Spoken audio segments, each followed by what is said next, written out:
ጠላቴ የገላታኝ መከራ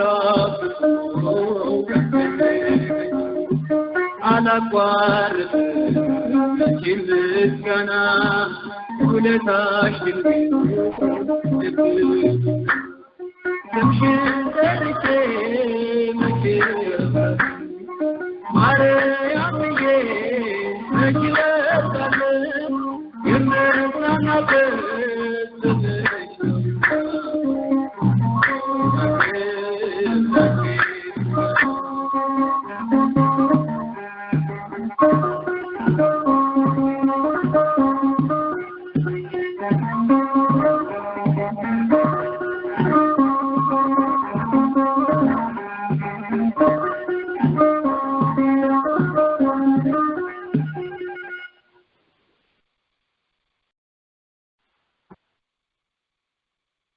በስመ አብ ወወልድ ወመንፈስ ቅዱስ አሐዱ አምላክ አሜን።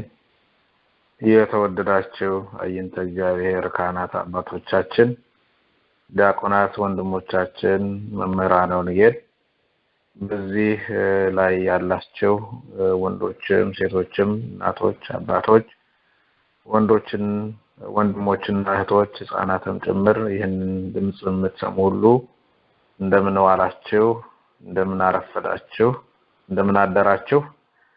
ይህ ዘወትር በዚህ ሰዓት በዕለተ ማክሰኞ እየተዘጋጀ የሚቀርበው የጸረ ፕሮቴስታንታዊ ተሐድሶ ጥምረት ጉባኤ ነው። የዛሬው 40ኛው ጉባኤያችን ነው የምናካሄደው። እንግዲህ ዛሬ ሰኔ 22 ቀን 2008 ዓመተ ምህረት ነው። ትላንትና የእመቤታችን ቅድስት ድንግል ማርያምን በዓል አክብረናል። ስለዛም ኋላ ላይ ሊቃውንቱ የሚያሰሙን ጣዕመ ዝማሬ ይኖራል። ጉባኤያችንን እንግዲህ እግዚአብሔር አምላክ እንዲባርክልን እንዲቀድስልን ጉባኤያችንን እንደተለመደው በጸሎት እንጀምራለን። በጸሎት ጉባኤያችንን የሚጀምሩልን አባታችን መጋቢ አእላፍ ቀሲስ ስንታየው ደምሴ በርዕሰ አድባራት ጽርሐ አርያም ቅድስት ሥላሴ ቤተክርስቲያን አባት ናቸው። እሳቸው የመርሐ ግብራችንን በጸሎት ይከፍቱልናል። ወደ እሳቸው ወስዳቸዋለሁ። በስመ አብ ወወልድ ወመንፈስ ቅዱስ አሐዱ አምላክ አሜን። አቤቱ ልዑል አምላካችን ሆይ ሁለት ሶስት ሆናችሁ በተሰበሰባችሁበት እኔ በመካከላችሁ እገኛለሁ ባልከው በአምላካዊ ቃል ኪዳን መሰረት በመካከላችን ተገኝተህ እንድታስተምረን፣ እንድትመክረን፣ እንድትገስጸን እንለምናለን። ልዑል አምላክ ሆይ አሁንም ጉባኤያችንን፣ ጉባኤ ሐዋርያትን፣ ጉባኤ ነቢያትን እንደባረክ፣ ጉባኤ ሊቃውንትን እንደባረክ የእኛንም ጉባኤያችንን እንድትባርክልን እንድትቀድስልን ከእመቤታችን ከቅድስት ድንግል ማርያም ረድኤቷን በረከቷን ጣዕሟን ፍቅሯን እንድታሳድርብን አጽራረ ቤተ ክርስቲያንን እንድታስታግስልን ሀገራችንን በረድኤት እንድትጠብቅልን ሁላችንን በያለንበት በሰላም በጤና እንድትጠብቀን እስካሁን ድረስ ላደረስከን ምስጋና ቀሪውን ሰዓት ደግሞ ልመና ሕያውና ዘላለማዊ የሆነውን ቃልህን እንዲህ በማለት እንጠራለን። አባታችን ሆይ በሰማያት የምትኖር ስምህ ይቀደስ፣ መንግስትህ ትምጣ፣ ፈቃድህ በሰማይ እንደሆነች እንዲሁም በምድር ላይ ትሁን። የዕለት እንጀራችንን ስጠን ዛሬ፣ በደላችንን ሁሉ ይቅር በለን እኛም የበደሉንን ይቅር እንደምንል። አቤቱ ወደ ፈተናም አታግባን ከክፉ ሁሉ አድነን እንጂ መንግስት ያንተ ናትና ኃይል፣ ክብር፣ ምስጋና ለዘላለሙ አሜን። እመቤታችን ቅድስት ድንግል ማርያም ሆይ በመልአኩ በቅዱስ ገብርኤል ሰላምታ ሰላም እንልሻለን። በሐሳብሽ ድንግል ነሽ፣ በስጋሽም ድንግል ነሽ። የአሸናፊ እግዚአብሔር እናት ሆይ ሰላምታ ላንቺ ይገባሻል። ከሴቶች ሁሉ ተለይተሽ አንቺ የተባረክሽ ነሽ፣ የማኅፀንሽም ፍሬ የተባረከ ነው። ጸጋን የተመላሽ ሆይ ደስ ይበልሽ፣ እግዚአብሔር ከአንቺ ጋር ነውና ከተወደደው ልጅሽ ከጌታችን ከመድኃኒታችን ከኢየሱስ ክርስቶስ ዘንድ ይቅርታና ምሕረትን ለምኝልን ኃጢአታችንን ሁሉ ያስተሰርይልን ዘንድ ለዘላለሙ አሜን። እግዚአብሔር ጉባኤያችንን ይባርክልን። አሜን። ለአባታችን ለመጋቢ አእላፍ ለቀሲስ ስንታየው እግዚአብሔር አምላክ ረጅም እድሜን ከጤና ጋር ይስጥልን። እንግዲህ የተወደዳችሁ ምዕመናን ይህ ዘወትር በዕለተ ማክሰኞ በዚህ ሰዓት ወደ እናንተ የምናደርሰው የጸረ ፕሮቴስታንታዊ ተሐድሶ ጥምረት የሚያዘጋጀው የዕለተ ማክሰኞ ጉባኤ የዛሬው 40ኛው ጉባኤያችን ነው። እግዚአብሔር አምላክ ፈቅዶና ወዶ እስከዛሬ ድረስ ላደረሰን ለእርሱ ክብርና ምስጋና ይሁን። እንግዲህ የዛሬው መርሃ ግብር በኢትዮጵያ መምህር ተስፋዬ ሞሲሳ የሚያስተምሩን ትምህርት ይኖራል። በሚዲያም በዚህ በሶሻል ሚዲያው የምትሰሟቸው ወቅታዊ ሁኔታዎች ላይ በመንተራስ የሚያስተምሩን ትምህርት ይኖራል። ወደ ትምህርቱ ከመሄዳችን በፊት እንግዲህ ያው አስቀድመን እንደተናገርነው ትላንትና የእመቤታችን የቅድስት ድንግል ማርያም ዓመታዊ ክብረ በዓል ነው። እንግዲህ ያንን ለማስታወስ አንድ እመቤታችን መዝሙር አብረን እንዘምርና ወደ ትምህርቱ እንሄዳለን። ወውዳሴሽ ልትጋ ስምሽ ግርማ አለው፣ ለውዳሴሽ ልትጋ ስምሽ ግርማ አለው። እመቤቴ ስልሽ ውላለሁ፣ በውዳሴሽ ልትጋ ስምሽ ግርማ አለው፣ ለውዳሴሽ ልትጋ ስምሽ ግርማ አለው። እመቤቴ ስልሽ ውላለሁ፣ ከልቤ አቀርባለሁ ምስጋና ለስምሽ። መማፀኛዬ ነው ጽኑ ቃል ኪዳንሽ፣ በሰላምታ ድምፅሽ ያልጸና ማን አለ? ጽንሱ በማኅፀን በደስታ ዘለለ፣ በውዳሴሽ ልትጋ ስምሽ ግርማ አለው፣ በውዳሴሽ ልትጋ ስምሽ ግርማ ያለው። እመቤቴ ስልሽ ውላለሁ፣ ማርና ወተት ነው የስምሽ ስያሜ። እመቤቴ ስልሽ ይቀላል ሸክሜ፣ ቅኔ ማህሌቱ ሳይታት መዝሙሮ ያመሰግኑሻል ምድርና ጠፈሩ። በውዳሴሽ ልትጋ ስምሽ ግርማ ያለው፣ በውዳሴሽ ልትጋ ስምሽ ግርማ ያለው። እመቤቴ ስልሽ ውላለሁ፣ እናቱ ነሽና አንቺ ለአዶናይ። ማለድኩኝ ከፊትሽ ይቅርታውን እንዳይ፣ ሰአሊ ለነብዬ ያው ተርቻለሁ፣ ባንቺ ተደግፌ ነገም እኖራለሁ። በውዳሴሽ ልትጋ ስምሽ ግርማ ያለው፣ በውዳሴሽ ልትጋ ስምሽ ግርማ ያለው። እመቤቴ ስልሽ ውላለሁ፣ ነይ እልሻለሁ እንደ ካህናቱ። በሰዓታት ጸሎት ቁሜ በሌሊቱ፣ ዝም አልልም እኔ አወድስሻለሁ፣ ያለምን መከራ እረሳብሻለሁ። በውዳሴሽ ልትጋ ስምሽ ግርማ ያለው፣ በውዳሴሽ ልትጋ ስምሽ ግርማ ያለው። እመቤቴ ስልሽ ውላለሁ፣ በውዳሴሽ ልትጋ ስምሽ ግርማ ያለው፣ በውዳሴሽ ልትጋ ስምሽ ግርማ ያለው። እመቤቴ ስልሽ ውላለሁ። በእመቤታችን በቅድስት ድንግል ማርያም በውዳሴዋ በቅዳሴዋ በምስጋናዋ እንድንተጋ ከልጇ ከወዳጇ እንድታማልደን ምሕረትን እንድታሰጠን የአምላካችን የእግዚአብሔር ቅዱስ ፈቃዱ ይሁንልን።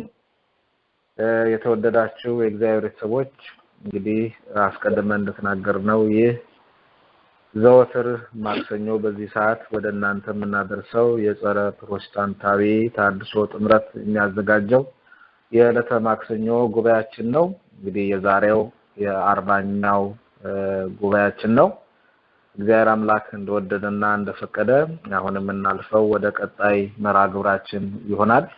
ቀጣዩ መርሃ ግብራችን የሚሆነው እንግዲህ በአሁን ሰዓት በቤተክርስቲያን ትምህርት ላይ የሚነሱ ጥያቄዎች ወቅታዊ የሆኑ ጥያቄዎችን በሶሻል ሚዲያም በሌላም መንገድ ከናንተ በተነሱ ጥያቄዎች ዙሪያ ትምህርት የምንሰጥበት መረጃዎችን የምናደርስበት ክፍለ ጊዜ ነው። እንግዲህ የዛሬውን የትምህርት መርሃ ግብር የሚያስተላልፉልን ወንድማችን መምህር ተስፋዬ ሞሲሳ ከኢትዮጵያ ይሆናሉ። እንግዲህ ለሳቸው ተናጋሪ አንደበትም ለኛ አስተዋይ ልቦናን እግዚአብሔር አምላካችን ያድለን። እንግዲህ ቀጥታ የምናልፈው ወደ መምህር ተስፋዬ ሞሲሳ ይሆናል።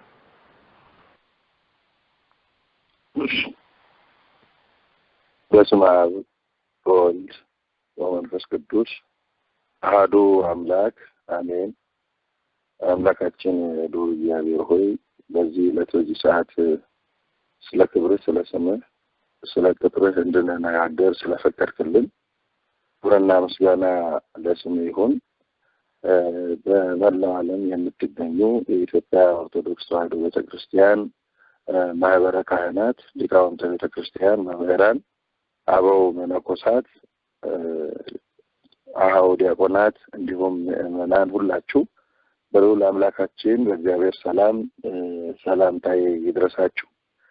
እግዚአብሔር አምላካችን ወዶና ፈቅዶ ይህንን አየር ለኛ እንድንገለገልበት ገዝቶ ስለሰጠንና ስለ ቅድስት ቤተክርስቲያናችን እንድንነጋገር እንቅልፋችንን ነስቶ ራሳችንን ያዘጋጀን አምላካችን እግዚአብሔር ስሙ ለዘላለም የተመሰገነ ይሁን።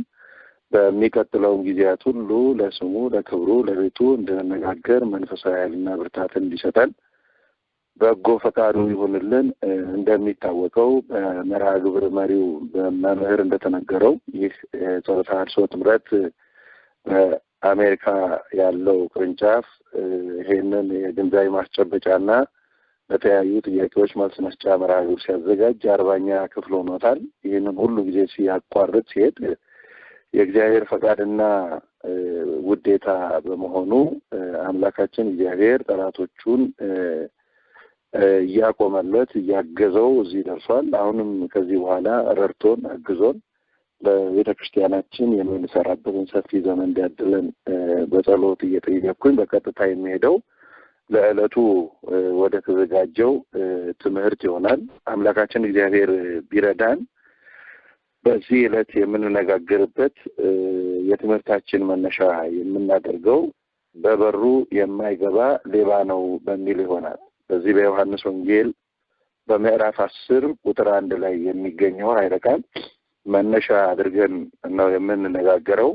እንደሚታወቀው በቤተ ክርስቲያናችን አስቀድሞ በጌታም ትንቢት እንደተነገረ ዛሬ ቤተክርስቲያኒቱን ለመፈተን ጠላት መልኩን ለውጦ የሚንቀሳቀስበት ጊዜ ነው። በአምላኳ በእግዚአብሔር በመስቀሉ አማካኝነት እቅዱ የፈረሰበት ዲያብሎስ የእግዚአብሔርን መንግስት ለማጥበብ እየተጋ ያለበት ጊዜ እንደሆነ ይታወቃል። በዚህም ሁኔታ መልኩን ጠባዩን በየጊዜያቱ የሚቀያየረው ዲያብሎስ ዛሬ ደግሞ የበግ ለምድ በለበሱ ተኩላዎች በኩል ለመለየት በሚያስቸግር ሁኔታ የአመድና የዱቄት ያክል ውህደት አድርጎ እንቀሳቀሰ ይገኛል። ይህ ውህደት እንግዲህ እንደሚታወቀው እግዚአብሔር ልብ ሰጥቶን ማስተዋሉን አድሎን ማየት ካልቻለን በስተቀር በስጋዊ አይን የምንመለከተው አይደለም። በወንፊት አበጥረን የምንለየው አይደለም። መቀላቀላቸው ከስም ጀምሮ ከልብስ ጀምሮ እኛን በመምሰል ከሚጨብጡት መስቀል ጀምሮ በአጠቃላይ ኦርቶዶክሳውያንን በመምሰል በቤተ ክርስቲያኒቱ ምእመናን በዋኑ በጎች መካከል መለያየትን እየፈጠሩ ለቤተ ክርስቲያን ያላቸውን ታማኝነት ምዕመናን ይዘው እንዳይቀጥሉ ተግተው እየሰሩ ያሉበት ሁኔታ ነው። እንግዲህ ክርስቶስ በዚህ በዮሐንስ ወንጌልም የምንመለከተው ይህንኑ በማስመልከት ነው። በበሩ የማይገባ ሌባ ነው ብሎ የተናገረው። ይህንን ቃል እንግዲህ ተጠቀመው ራሱ ክርስቶስ ነው። እንደሚታወቀው በር መግቢያ ነው፣ በር መውጫ ነው። በር በአጠቃላይ የጤናማ ሰው መጠቀሚያ ነው። ሲገባም ሲወጣም ለምን እንደሚወጣና እንደሚገባ የገባው ሰው በርን ይጠቀማል። ይሄ የዓላማው ጤንነት በርን እንዲጠቀም ያደርገዋል። በዓለም ላይ በአጠቃላይ ጉዳይ ለማስፈጸም ሊሆን ይችላል፣ ስራ ለመቀጠል ሊሆን ይችላል፣ ለግብይት ሊሆን ይችላል። ሰነዱ ሙሉ የወለድ ሰው ለጉዳዩ ብቃት አለኝ ብሎ የሚያስብ ሰው ከበር ውጪ የሚጠቀመው ነገር አይኖርም። ነገር ግን በብቃቱ የማያምን ሰው ሰነዱ ሙሉ ያልሆነለት ሰው እዚህ የሚፈልግበት ደረጃ ለመድረስ በአጠቃላይ የሚጠቀመው አቋራጭ ነው። ይሄ በመስኮት መጠቀም እንደማለት ነው። ስለዚህ በር በአጠቃላይ መመላለሻ ነው። አምላካችን ክርስቶስ ለዚህ ነው በዚህ በዮሐንስ ወንጌል ምዕራፍ 10 ላይ በበሩ የማይገባ ሌባም ወንበዴም ነው በማለት ይጀምራል። እንግዲህ ስንመለከተው ሌባ ነው ብቻውን ብሎ አላበቃም። ሌባም ወንበዴም ነው ያለው። ሁለቱም ተመሳሳዮች ናቸው። ሌባ የሚባለው እንደሚታወቀው ካላዩት ሰርቆ የሚሄድ ነው። ካዩት ግን ደህና ዋላችሁ ብሎ ሐሳቡን ለውጦ ጤነኛ ሰው የሚመስል ነው። ሌባ ማለት ራሱን ለውጦ አስመስሎ የሚሰርቅ ነው። ከተነቃበት ግን እንደ ጤነኛ ሰው እንደ ማንኛውም ማህበረሰብ ለስራ እንደሚወጣ እንደሚወርድ የሚከላከል ነው። ወንበዴ የሚባለው ደግሞ ክርስቶስ የጠራው በዚህ በዮሐንስ ወንጌል ምዕራፍ 10 ሁለቱንም ነው። ወንበዴ የሚባለው ካላዩትም የሚሰርቅ ነው። ቢያዩትም ደግሞ ጉልበቱን ተጠቅሞ ይነጥቃል። ኃይል ተጠቅሞ ክንዱን ተጠቅሞ ጥሎ ረግጦ የሚነጥቅ ነው። ዞሮ ዞሮ ክርስቶስ ስለሁለቱም የተናገረው በነፍስ ጉዳይ ነው። በስጋዊ አኗኗራችን የመጣው የነፍሳችንን ክብር ለመመለስ እንደመሆኑ መጠን በበሩ የማይገባ ሌባ ነው ሲል በነፍሳችን ጉዳይ ላይ በዚህ ዓለም የሚንቀሳቀሱ ሌቦችም ወንበዴዎችም አሉ እያለን ነው። እንግዲህ እንደሚታወቀው ወንበዴዎች የሚባሉት በውጭ ያሉ መናፍቃን ናቸው። ራሳቸውን ለይተው ቤተክርስቲያን አታስፈልግም ብለው አምነው ቀሚሳቸውን ጥለው ቆባቸውን ጥለው መስቀላቸውን ጥለው ሱፋቸውን ለብሰው በአደባባይ የኢትዮጵያ ቤተክርስቲያን ልክ አይደለችም ብለው የኛ ልክ ነው ብለው የሚንቀሳቀሱ ናቸው። እነዚህ እንግዲህ ዓለም አቀፉ ሕግ የፈቀደላቸው ናቸው። ራሱ ምዕመናን የኛ አይደሉም ብሎ ለመለየት ብዙ የሚቸገርባቸው አይደሉም። ወንበዴዎች የሚባሉ እነዚህ ናቸው። በአደባባይ ውጪ ወጥተው ቤተክርስቲያን መስቀሉ አያስፈልግም፣ ድንግል ማርያም አታስፈልግም፣ ቅዱሳን አያስፈልጉም፣ ከዚህም በላይ ከፍ ብለው ራሱ ክርስቶስን አምላክነቱን ሳይቀበሉ አማላጅ ነው ብሎ በአደባባይ የሚናገሩ እነዚህ ወንበዴዎች ናቸው። ሌቦች የሚባሉት ደግሞ ከኛ ጋራ ተመሳስለው የሚኖሩ ናቸው።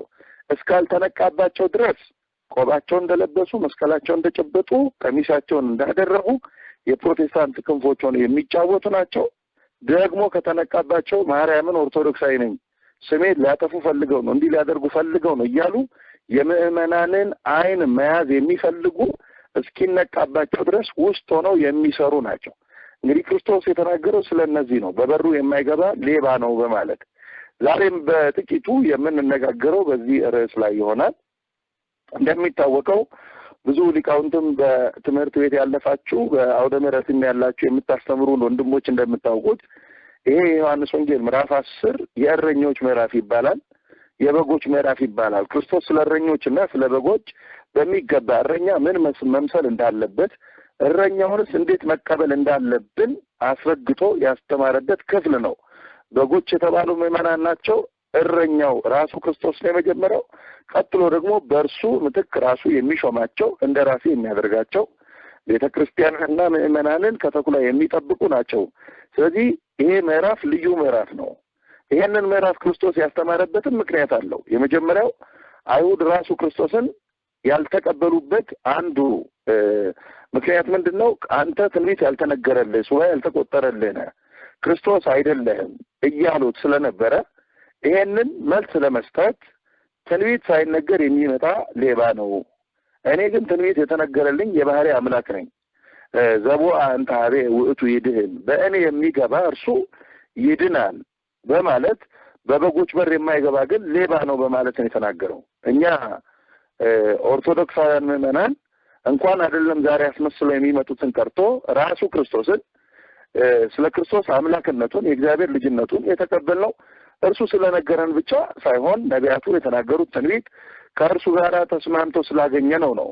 ምክንያቱም እሱ ራሱ ክርስቶስ ነኝ ስላለ እንዳንቀበለው ራሱም በወንጌል በስሜ የሚመጡ ብዙዎች ናቸው ስላለ ፈትነን መልካሙን አስማምተን መያዝ ስለሚጠበቅብን እንዲህ ነን ብሎ ክርስቶስ ነኝ ብሎ ስላለ ብቻ አይደለም የተቀበልነው። ነገር ግን በድንግልና ከመወለድ ጀምሮ ከመላኩ ብስራት ጀምሮ በድንግልና ወለድ ቀጥሎ እስከ መስቀሉ ድረስ ሞትንም ድል አድርጎ ተነስቶ ወደ ሰማይ በክብር እስከ ማድረጉ ድረስ የነቢያቱ ትንቢት በእርሱ ላይ ስለተፈጸመ አምላክነቱን አምነን ተቀብለን ሐሳዊ መሲህ አይደለም እውነተኛው ክርስቶስ ነው ብለን እንገዛለታለን፣ እናከብራለን። ይሄ ትንቢት ከእርሱ ጋር የተስማማለት። ለዚህም ነው እነዚህን አይሁድን እኔ ትንቢት የተነገረልኝ ነኝ፣ በትንቢት ሳይነገርላቸው የሚመጡ ሌቦች ናቸው። ከትንቢቶቹ መካከል እንግዲህ በጣም ትልልቅ ትንቢቶች በተለይ በነቢዩ በኢሳይያስ የወንጌል ያክል የተነገሩ ትንቢቶች አሉ። በዚህ በትንቢተ ኢሳይያስ ምዕራፍ 11 ቁጥር 8 ላይ ሕፃን በእፉኝት ቤት ላይ እጁን ይሰዳል ይጭናል ምንም አይጎዳውም ተብሎ ተጽፏል። እንግዲህ ሕፃን የተባለ ራሱ ክርስቶስ ነው። የእባብ ቤት የእፉኝት ቤት የተባለ ሲሆን ነው። እባብ የተባለው ሰይጣን ነው። ይህ ትንቢት ተነግሮኝ ነው የመጣሁት። የሰው ልጆች የእባብ ጉድጓድ በተባለ በሲኦል አባቶቻችንን እያከማቸ በርደተ መቃብር ላይ ርደተ ሲኦል እያወጀ ነፍሳቸውን ተቆራኝቶ በባርነት ይገዛ የነበረውን ዲያብሎስን ድል ያደርገው ዘንድ ሕፃን ሆኖ ተወልዶ በጥበብና በውስ አድጎ በሚገባው መለኮታዊ ቀጠሮ መሰረት በመስቀል ላይ ተሰቅሎ በአካለ ነፍስ ወደ ሲኦል ወርዶ የእባብ ቤት የተባለውን ሲኦልን የመዘበረ ስለሆነ ይሄ ትንቢት ተነግሮልኝ ነው የመጣሁት እያላቸው ነው ክርስቶስ። ከእኔ በፊት የመጡት ግን ሌቦች ናቸው ይላል። እንደሚታወቀው ራሱ ክርስቶስ ወንጌልን ስናነበው ከሱም በፊት የመጡ ሌቦች እንደነበሩ ያስታውቀናል። ከሱ በፊት እንግዲህ ብዙ ነቢያት መጥተዋል። ትንቢት የተናገሩ መሲሁ እንደሚወለድ ከባርነት የሰው ልጆች ነፃ እንደሚያወጣ ወደ እስራኤል እንደሚላክ ትንቢት ይናገሩ የነበሩ ነቢያት አሉ። ይሄን ትንቢት ደግሞ መሰረት አድርገው በዚህ ትንቢት ተሸሽገው በሐሰት ከሱ በፊት የመጡ ሌቦችም ነበሩ። እነዚህ በተለይ ይሁዳ ዘግብጽና ይሁዳ ዘገሊላ የሚባሉት ሁለቱ ሐሰተኞች ክርስቶሶች በተለያዩ ዘመናት የመጡ ናቸው። ብዙ ተከታዮችንም ማፍራት የቻሉ ነበሩ። ነገር ግን እነዚህ እንኳን ሞትን ድል አድርገው ሲኦልን ባዶ ሊያደርጉ ቀርቶ ራሳቸውም ይከተሏቸው የነበሩትንም አካላት ለሲኦል ዳርገው ያለፉ ናቸው። ስለዚህ ክርስቶስ ምን አለ? ከእኔ በፊት የመጡ እነዚህ ሌቦች ናቸው ማለት በመስኮት ነው የመጡት እያለ ነው። በመስኮት ነው የመጡት ማለት ደግሞ ውሸት ይዘው ትንቢት ሳይነገርላቸው መስለው የመጡ ናቸው በማለት ከእኔ በፊት የመጡት ሌቦች ናቸው ብሎ ይገልጥልናል። ከዚያ ቀጥሎ ምንድን ያለው? በሩ እኔ ነኝ ያለው። እንግዲህ በክርስቶስ በርነት በኩል ማለት የግድ ይላል። በሩ እኔ ነኝ። በር ከላይ እንደተመለከትነው መመላለሻ ነው፣ መውጫ ነው፣ መግቢያ ነው። ወደ ዋናው ሀሳብ ከመግባታችን በፊት ጥቂት ስለ በር ማየት አስፈላጊ ሆኖ አግኝቼዋለሁ። ምክንያቱም በሩ እኔ ነኝ የሚለውን ሀሳብ ይዘው ሌሎች ሰዎች በነጠላ ትርጉም ወደ ሌላ ይዘውት እንደሚሄዱ ይታወቃል። በር መግቢያ ብቻም አይደለም፣ በር መመላለሻ ነው፣ መውጫ ነው፣ መግቢያ ነው። አንድ ሰው የቤቱን በር የሚጠቀመው ለመውጫነትም ለመግቢያነትም እንጂ ለመግቢያነት ብቻ አይጠቀምም። በር መግቢያ ብቻ ቢሆን ክርስቶስ አማላጅ ነው ብሎ ለመስበክ ድፍረት ይገኝ ይሆናል። ነገር ግን በር መውጫም ነው። ራሱ ክርስቶስ በእኔ የሚገባ ይድናል ይገባል ይወጣልም ብሎ በዚሁ ምዕራፍ ላይ ተናግሯል። መግባት ብቻ ሳይሆን መውጣትም እንዳለ። ስለዚህ በር መመላለሻ ነው። የትሩፋተ ሥጋ የትሩፋተ ነፍስ ባለቤት እኔ ነኝ፣ በእኔ በቀር ወደ አብ የሚመጣ የለም። ይሄ ማለት ምንድን ነው? የኔን በድንግልና መወለድ ሳያምን የኔን በሥጋ መገለጥ ሳይረዳ አባቴን ክብር አድለኝ ማለት አይችልም። ወደ አባቴ የባህሪ አምላክነት ለመድረስ የእኔን አምላክነት በሥጋ መገለጥ ማመን አስፈላጊ ነው። ምክንያቱም ይሄ እንደሚታወቀው ነገረ ሥላሴ የተገለጠው በክርስቶስ ሰው ሆኖ መገለጥ ስለሆነ በሩ እኔ ነኝ። ሥላሴን የምትደርዱበት የምታውቁበት በር እኔ ነኝ። እኔ በድንግልና ባልጸነስ ኖሮ የገብርኤል ብስራት የሶስቱ አካላት ምስጢር አይገለጥም። ስለዚህ በዚህ በር በኩል ይሄንን ሥላሴን አውቃቸዋል። በወንጌል እንደተጻፈው እግዚአብሔርን ያየው አንድስ እንኳ የለም አንድያ ልጁ እርሱ ተረከው እንጂ ተብሎ እንደተጻፈ። ስለዚህ በሩ እኔ ነኝ ሲል አንደኛ የኔን በድንግልና መወለድ ሳይሆን ማንም ሰው አብን ክብር አድለኝ ማለት አይችልም። አብን የምታውቁት በእኔ በኩል ነው ለማለት። ሁለተኛው ልዩ ሶስትነት የታወቀው ከድንግል በሥጋ በመገለጤ ነው፣ በእኔ ሰው መሆን ምክንያት ነው። ስላሴ የታወቀው እንደሚታወቀው በእርሱ መወለድ ምክንያት እንጂ የብሉይ ኪዳንም መጽሐፍ ስናነብ ለእስራኤል ነቢያቱ እስራኤል ሆይ ስማ አምላክ እግዚአብሔር አንድ ነው እያሉ ይገልጡ ነበር እንጂ ነገር ስላሴን አላሳወቁም፣ አላስረዱም። ምክንያቱም በዚህ የመርገም ጨርቅ በሆነ ጽድቅ ስላሴን ማወቅ ስለማይቻል የአዲስ ኪዳኑ ውል ሲፈጸም ይሄን ትልቅ ምስጢር ይገለጥ ዘንድ ስለሚገባው ስላሴ የታወቀው በመጀመሪያ ጊዜ በሉቃስ ወንጌል ምዕራፍ 1 ቁጥር 26 ላይ መንፈስ ቅዱስ በአንቺ ላይ ይመጣል፣ የሉላይን ይጋርድሻል፣ ከአንቺ የሚወለደው ቅዱስ የእግዚአብሔር ልጅ ይባላል በማለት ሶስቱን አካላት በቅዱስ ገብርኤል ብስራት አማካኝነት ተገልጧል። ስለዚህ በሩ እኔ ነኝ ሲል የእኔን ልዩ ሶስትነት መረዳት የሚቻለው በእኔ ሰው መሆን ምክንያት ነው እያለን ነው። ከዚያ በመቀጠል ወደ እኔ የሚገባ ይድናል፣ ወደ እኔ የሚገባ ይድናል ማለት እኔን የሚያምን ይድናል ያለው። ማንም ሰው ቤተክርስቲያኒቱም እስከዛሬ ታስተምር የነበረው በክርስቶስ ያላመነ ማንም ሰው በወልድ ያላመነ በስጋ መገለጡን፣ መከራ መቀበሉን፣ መሰቀሉን፣ መሞቱን፣ ሞትን መሻሩን፣ መቃብርን ድል ማድረጉን፣ በክብር ማድረጉን የማያምን ሰው ከክርስቶስ መንግስት ተሳታፊ እንዳልሆነ ቤተክርስቲያኒቱ 2000 ዘመን ስታስተምረው የኖረችው እውነት ነው። ስለዚህ በእኔ የሚያምን ይድናል ማለት ነው። ወደ እኔ የሚገባ ይድናል ማለት ከዚያም በኋላ ይገባል ይወጣል ነው ያለው። እንግዲህ ይገባል ማለት እኔን ወደ መርዳት ይመጣል። ማንም ሰው ክርስቶስን መርዳት የሚችለው በዚህ ዓለም እውቀት ጥበብ ስላደገ አይደለም። የዚህ ዓለም ጥበብ እውቀት የሚያግዘው ምናልባት ለምድራዊ ክብር ሊሆን ይችላል፣ ለምድራዊ የተመቻቸ ኑሮ ሊሆን ይችላል። ክርስቶስን ማወቅ የሚቻለው ግን የልብ አይነት ሲጠራ ብቻ ነው። ሰው የልቡ አይነት ሲጠራ እግዚአብሔርን ወደ ማየት ይደርሳል። የልቡ አይን ካልጠራ በዚህ ዓለም ጭንብል፣ በዚህ ዓለም መነጽር፣ በዚህ ዓለም ካባ ቤተ ክርስቲያኒቱን ማወቅ አይቻልም። ስለዚህ በዓለም ላይ ያሉ ምዕመናን መጀመሪያ ቤተ ክርስቲያኒቱን እንዲያውቁ ከስሜት በዘለለ የልብ አይናቸውን ሊያጠሩ ይገባል። የዛሬው መልእክት ነው የሚሆነው። የስጋ አይን የሚነግረን ሁልጊዜ ክርስቶስ ተራ ሰው እንደሆነ ነው። በነገራችን ላይ ራሱ ክርስቶስ በስጋ በተገለጠበት በደረቅ ግንባር ላይ አይን በሚያወጣበት ባህር ላይ በሚራበድበት ነፋሳትን በሚገስጽበት በዚህ ዘመን እንኳን ክርስቶስን አምላክ ነው ብለው ለመቀበል አይሁድ አልደፈሩም። ስለዚህ በስጋ አይን ውሃ ወደ ደም እንኳን ቢለወጥ የእግዚአብሔርን ክብር ማየት አይቻልም። ዛሬም የምንረዳው ምንድነው? የማይገባቸው 100,000 ጊዜ እውነት ቢነገር ወደ ድህነት አይመጡም ነው የሚገባቸው ካልሆኑ በስተቀር። ትላንትና የማይገባቸው አይሁድ ይህን ሁሉ ተአምራት እየፈጸመ እግዚአብሔርነቱን በተግባር እያሳየ የምናውቀው የዮሴፍ ልጅ ነው እያሉ እስከ መሰናከል የደረሱበት እንደሆነ ይታወቃል። አባቶቻችን ግን ክርስቶስን ወደ መረዳት የደረሱት በልብ አይን ነው። ማንም ሰው ውሃ ዳር ቆሞ መዋል እንደመታጠብ አይቆጠርም። የተከበራችሁ ሊቃውንተ ቤተ ክርስቲያንና ምዕመናን ሁላችሁ ማንም ሰው ውሃ ዳር ቆሞ ስለዋለ ታጠበ አይባልም።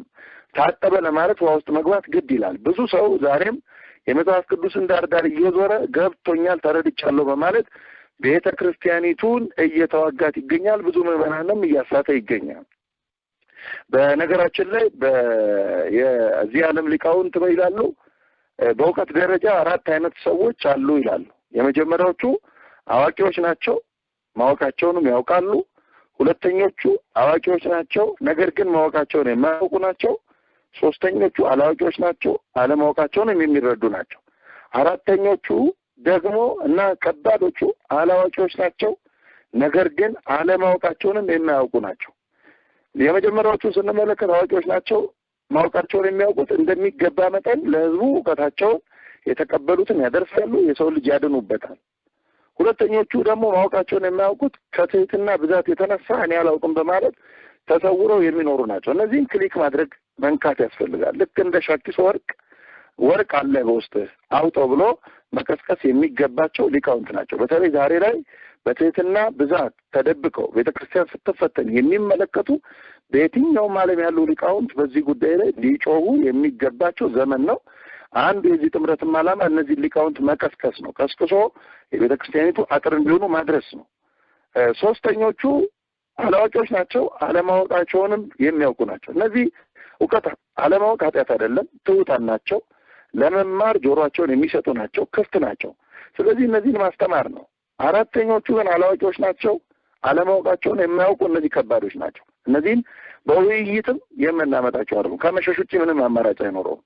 ምክንያቱም አውቃለሁ ብለው ራሳቸውን ስላበቁ፣ ጆሮአቸውን ስለዘጉ፣ ሕሊናቸውን ስላሳወሩ፣ በትምህርትም ለማስረዳት ክፍት የሆነ አእምሮ ስለሌላቸው እነዚህን መሸሽ ብቻ የሚገባቸው ናቸው። እነዚህ ናቸው ውሃ ዳር ቆመው የሚውሉ የሚባሉት። እነዚህን መሸሽ ነው። ዛሬ ላይ በአብዛኛው እንደነዚህ አይነት አካላት ናቸው ቤተክርስቲያኒቱ አልበራላትም፣ ክርስቶስን አላወቀችም፣ አታውቀውም በማለት በአደባባይ በድፍረት የሚናገሩት እንደነዚህ አይነቶቹ ናቸው። መነጽራቸው የተባለሸባቸው ናቸው። እንደው አስተማሪ ከሆነልኝ በአንድ ስፍራ የሰማሁትን ምሳሌ በዚሁ አጋጣሚ ማስቀመጥ እፈልጋለሁ። እንደሚታወቀው በሀገራችን በአዲስ አበባ የኮንዶሚኒየም ቤቶች የማህበር ቤቶች ግንባታ ላይ እንደምንገኝ ይታወቃል። አብዛኞቹ ከግላዊ ኑሮ ወደ ማህበረሰባዊ ህብረት ወደ መግባት ወደ መጠቃለል ያሉበት ጊዜ ነው።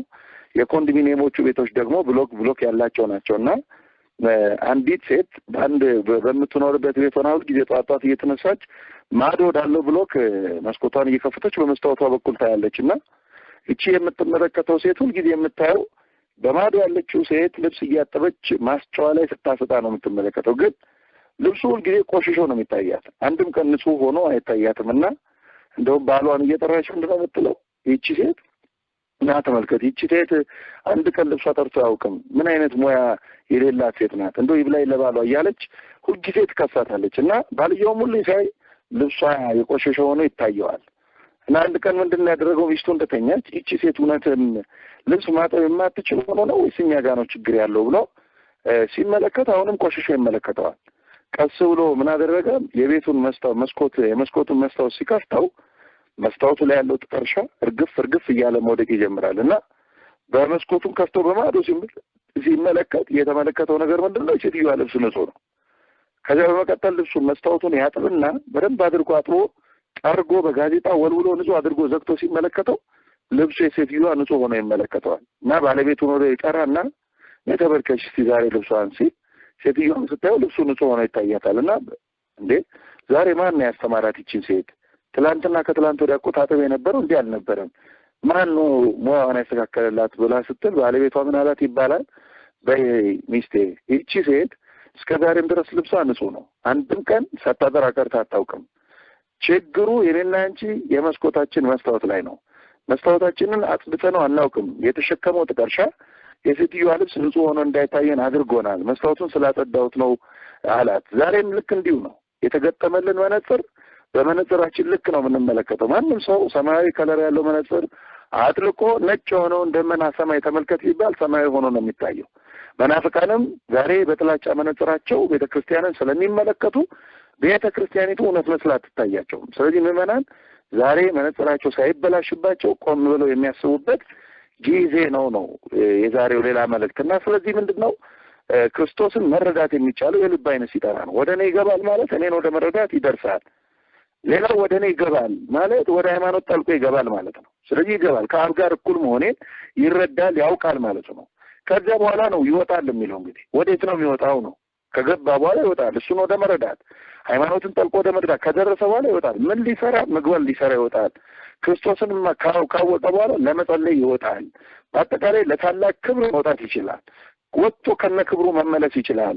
በአምስቱ የስሜት ሕዋሳት በኩል መክሊቶቹን አትርፎ ባለ 10 መሆን ይችላል ነው ይወጣል ማለት። ሌላው ይገባል ምንድነው ሲባል እኔ ያስተማርኳትን ትምህርት በጥልቀት ወደ መረዳት ይደርሳል ነው። በጥልቀት እኔ ነገርኩ በወንጌል የተቀመጠውን ትምህርት ወደ መረዳት ይደርሳል። ከዚያ ይወጣል ማለት ለማስተማር ይወጣል ማለት። ዛሬ የሚበጠብጡን ያልገቡ ናቸው። ሳይገቡ እየወጡ አብዛኞቹ ምዕመናንም እየወጡ እየጨረሱብን የሚገኙት ክርስቶስ ያስተማራትን ወንጌል በጥልቀት ካለ መረዳት የተነሳ መምህራንን ብለው ጨብጠው በመውጣታቸው ለብዙ ምዕመናን መጥፋት ምክንያት እየሆኑ ይገኛል። ስለዚህ ይገባል፣ ወደ ሃይማኖት ይገባል፣ ይወጣል፣ ወደ ተጋድሎ ይወጣል። በትክክል የገባ ሰው ወደ ሃይማኖት ጠልቆ የገባ ሰው ለተጋድሎ ይወጣል። ቤተ ክርስቲያንን ማፍረስ ሳይሆን አጥር ለመሆን ይወጣል። ዛሬ በአብዛኛው ብዙ ምዕመናንም ብዙ መምህራንን ባዮችም ሳይገቡ እየወጡ ስለሆነ በስሜትና በደቦ ቤተ ክርስቲያኒቱን የማፍረስ ስራ ላይ ተጠምደዋል።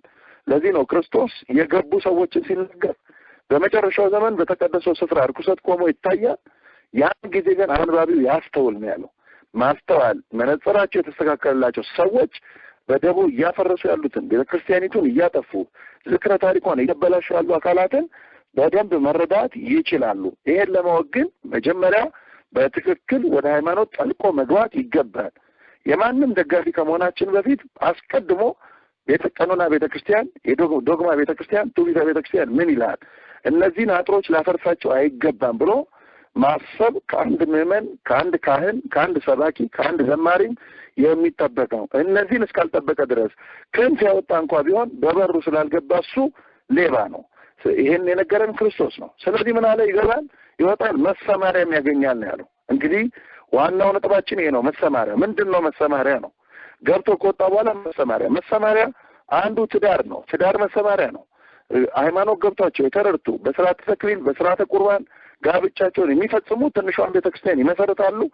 የኦርቶዶክሳውያንን ቁጥር ከፍ ያደርጋሉ። በጥምቀት ቤተክርስቲያን ቅዱስ ዮሐንስ አፈወርቅ እንደነገረን ትንሿ ቤተክርስቲያን ትዳር ናት እንዳለ በትዳር በኩል የእግዚአብሔርን መንግስት በዚህ ዓለም ላይ እያሰፉ የሚኖሩ ናቸው። አንዱ ለክርስቲያኖች የተሰጠው መሰማሪያ ትዳር ነው። ሌላው ምናኔ ነው። የገባቸው ምነና ምን እንደሆነ የተረዱ ሃይማኖትን ጠልቀው ያወቁ ከምነና በኋላ የሚገኘው ክብር ምን እንደሆነ የተረዱ ሰዎች ምናኔ ፈቃዳቸው ከሆነ የተፈቀደላቸውም ከሆነ ወደ ምናኔ ይሰማራሉ። በምናኔያቸው በኩል መክሊት ያተርፋሉ። ሌላው ሶስተኛው መሰማሪያ ምንኩስና ነው።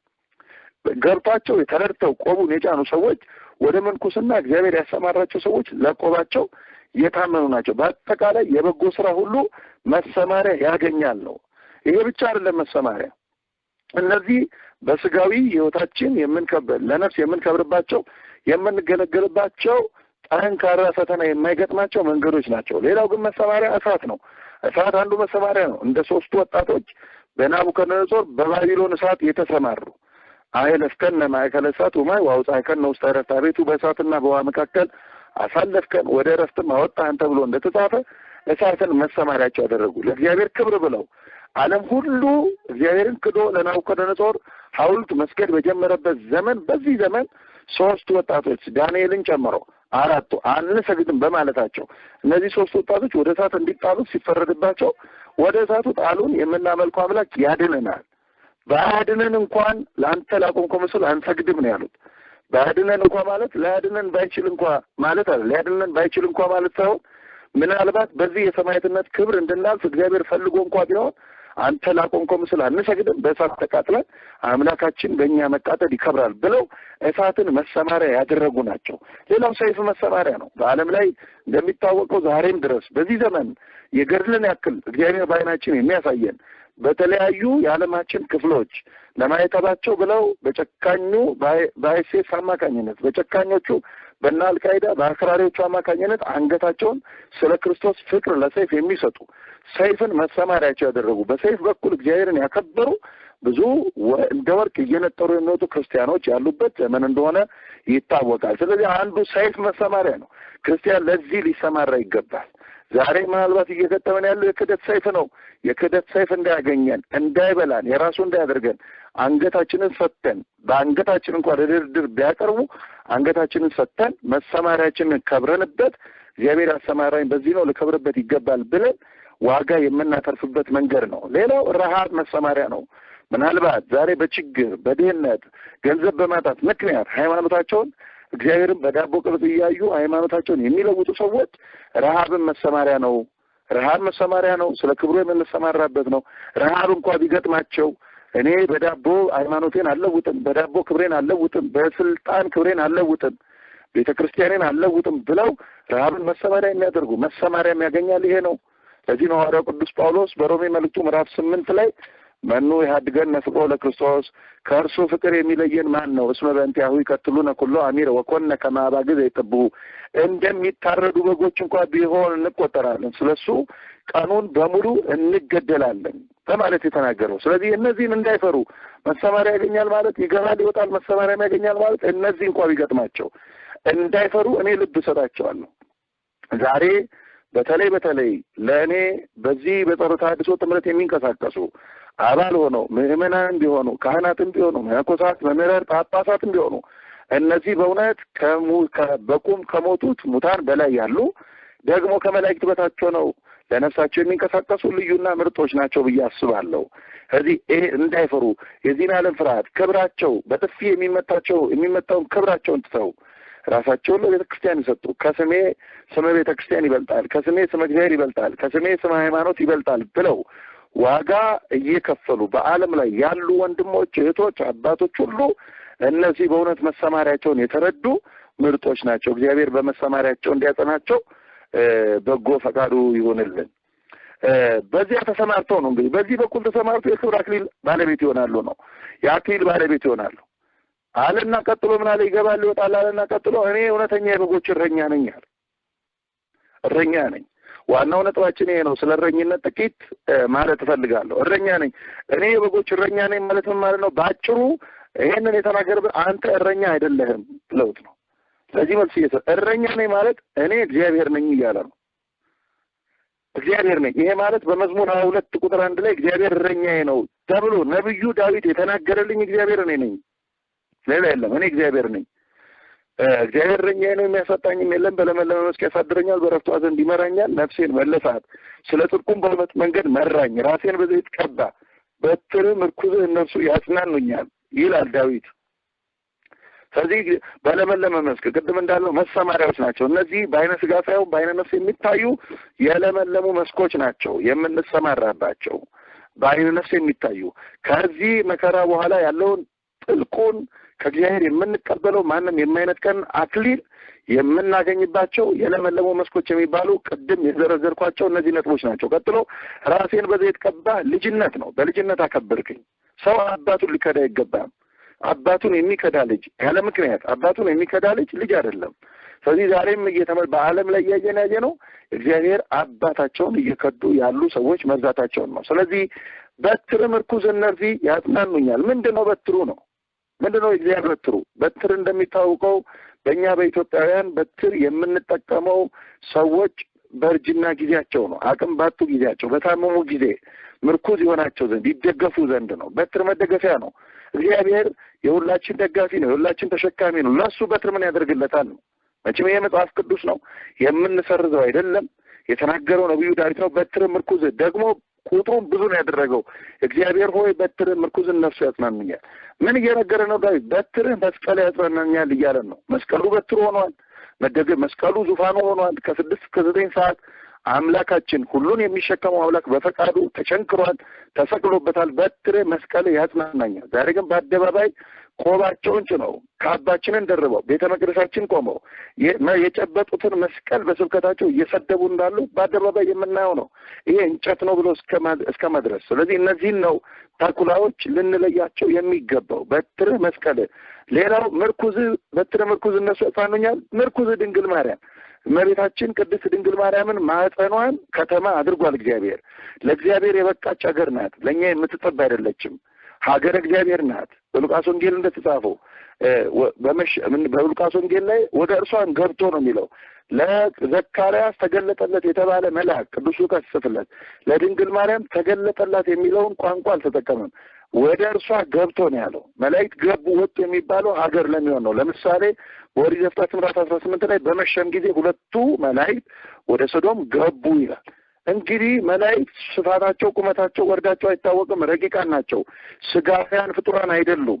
እንግዲህ ለመላእክት መግባት መውጣት የበቃ ማኅፀን ነው የድንግል ማርያም ማኅፀን። የድንግል ማርያም ልቡናዋ ለመላእክት መግባት መውጣት የበቃ ነው። ለዚህ ነው እኛ ሀገረ እግዚአብሔር ብለን የምንጠራል። ስለዚህ እግዚአብሔር ከትሞባታል፣ በማኅፀኗ አድሮባታል።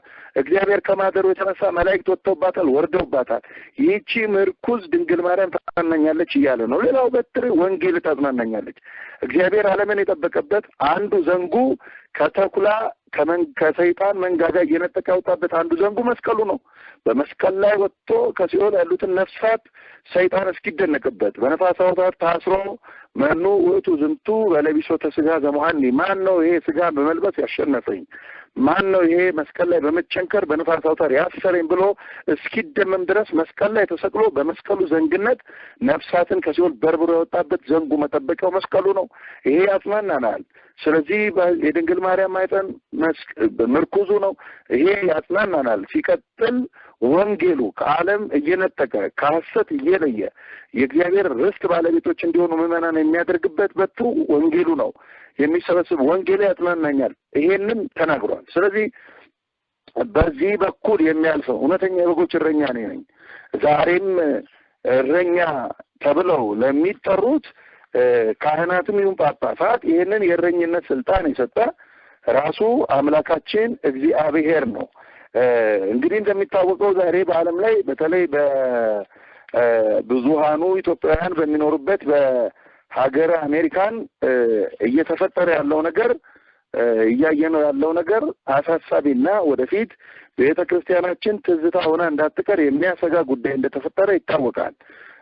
በራሱን ስደተኛው ሲኖዶስ ነኝ ብሎ የሚጠራው አካል ብዙ በሃይማኖት የሚጠረጠሩትን በአደባባይ ብዙ ምዕመናንን ድፍረት ያለማመዱትን መቅደሰ እግዚአብሔርን እንዳያከብሩ የሚያደርጉትን አካላት ታላላቆቹ አባቶች የተቀመጡበትን ወንበር እነ ቅዱስ ዮሐንስ አፈወርቅን የመሰሉ በሊቃውንት ደረጃ ሃይማኖታቸውን በአፍም በመጽሐፍም ጠብቀው ሃይማኖት አበውን የሚያክል አሻራ ለቅዱስ ቤተክርስቲያን ጥለው ባለፉ አባቶች ወንበር ላይ የማይገባቸው አካላት እየተቀመጡ ብዙ ገዳማውያን፣ ብዙ በረሃውያን፣ ብዙ የጸሎት አባቶች ደም ጋር የተቀላቀለ እንባ ወደ እግዚአብሔር እያነቡበት ያለበት ዘመን እንደሆነ ይታወቃል።